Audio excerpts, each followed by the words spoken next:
Okay, so today we're going to go over the workspaces and panels and all that good stuff in Premiere. So the cool thing about Premiere is it's really easy to customize workspaces. So let's say you want the effects in a different panel, you just drag over and effects are now in a different panel. If you want to bring them back, you can just bring them back like that.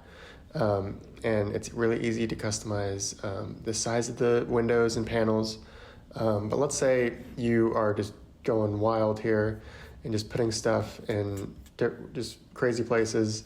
And you're like, I don't like that at all. So you go up to Window, Workspaces, and this is the current workspace that I'm in right now. These are all the different workspaces that are like defaults that Premiere has, but you can always add a new workspace.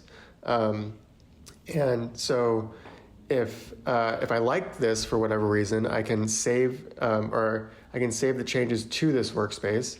If I want this to be a new workspace, I can save to a new workspace.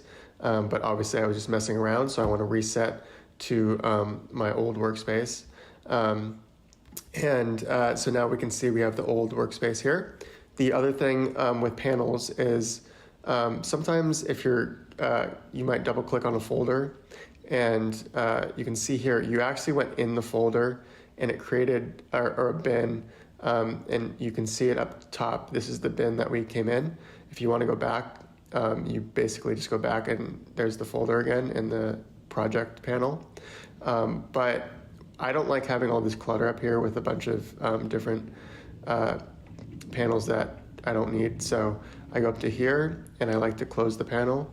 But let's say you go up to effects and you accidentally close the effects panel and you don't know how to get it back. So all you got to do is go up to Window, and these are all like the different panels you can have.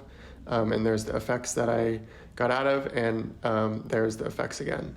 The last cool thing that I want to show is if you have if you want to have multiple timelines up here, you can basically just drag down and you can see multiple timelines in the same window.